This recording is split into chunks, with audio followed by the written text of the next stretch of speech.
जय गुरुदेव.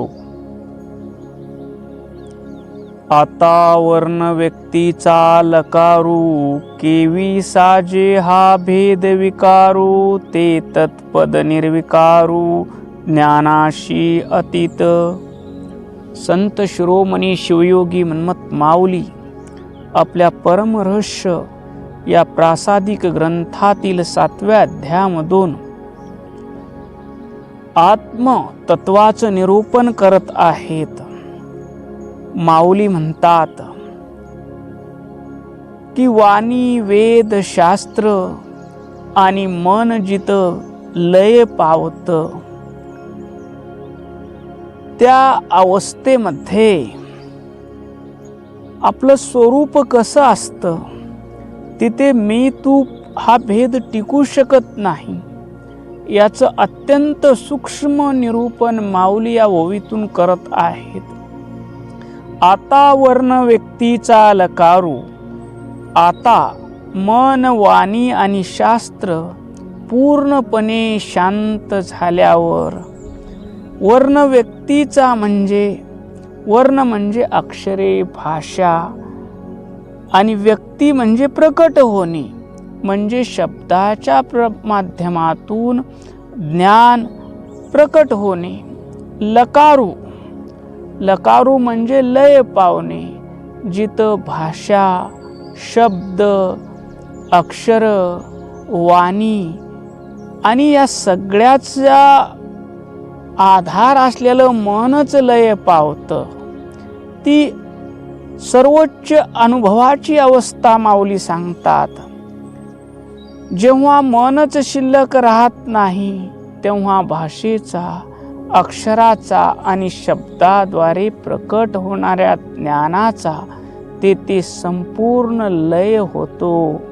सृष्टीतील सर्व व्यवहार रूपे आणि नावे ही शब्दावर टिकून आहेत.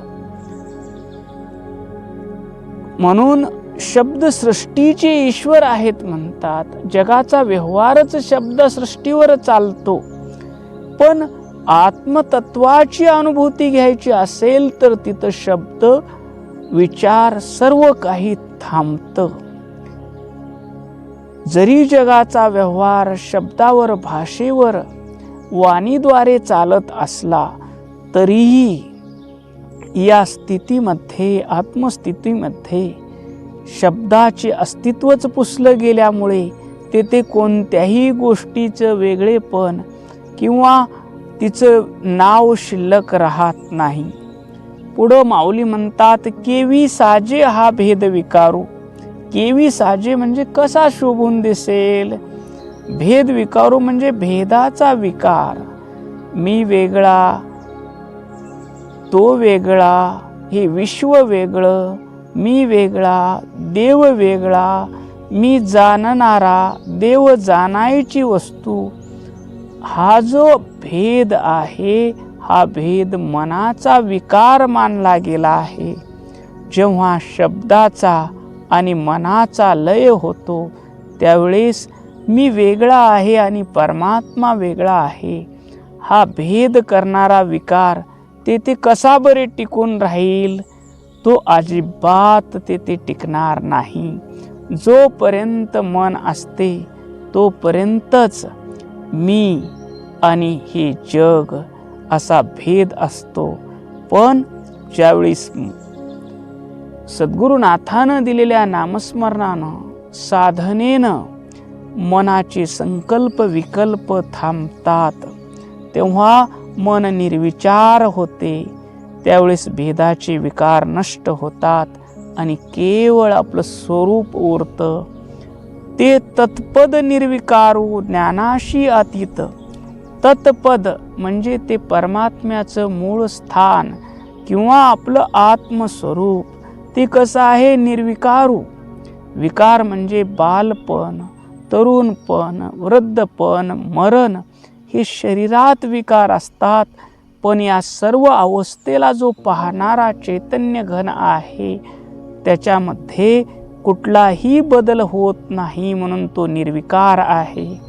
ज्ञानाशी अतीत, संसारातील किंवा बुद्धीच्या स्तरावर जे ज्ञान असतं त्या ज्ञानाच्याही पलीकडं असलेलं तत्व म्हणजे आपलं आत्मस्वरूप आहे. ही जी अवस्था आहे ज्याला वेदांतामध्ये तत्पदम ते परब्रह्म म्हटले आहे, ती पूर्णपणे निर्विकार अवस्था आहे. तेथे कोणताही बदल, कोणतीही हालचाल, कोणताही आभास नाही. अत्यंत महत्त्वाची गोष्ट म्हणजे ते स्वरूप ज्ञानाशी अतीत आहे. अज्ञान आहे म्हणून ज्ञान आहे. जिथं अज्ञानच नाही तिथं ज्ञानही राहत नाही. म्हणून माऊलीने तर ज्ञानाशी अतीत म्हटलं आहे. ज्ञान म्हणजे बुद्धीनं किंवा अक्षरानं मिळवलेलं ज्ञान.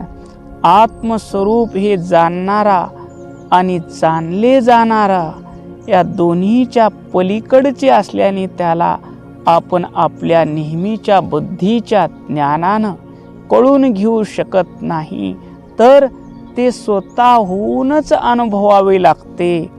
माऊली या ओवीतून सांगतात, जोपर्यंत आपण देव वेगळा आणि मी वेगळा असं समजून ज्ञान मिळवण्याचा प्रयत्न करतो तोपर्यंत आपण बुद्धीच्या कक्षेत असतो.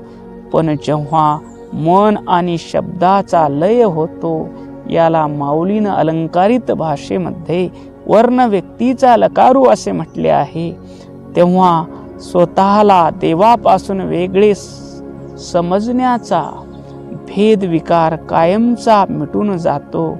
त्यानंतर जे उरते तेच निर्विचार, निर्विकार, तत्पद परमपद होय. हे तत्व कोणत्याही पुस्तकी ज्ञानाच्या किंवा बौद्धिक आकलनाच्या पलीकडचं आहे. ते जाणून घेण्यासाठी स्वतःचं मी पण निघून जावं लागतं. आणि मीपणा निघून गेल्यानंतर जी शांती, आनंद, सुख आपल्या स्वरूपामध्ये असतं, ते होऊनच आपल्याला त्याची अनुभूती होते.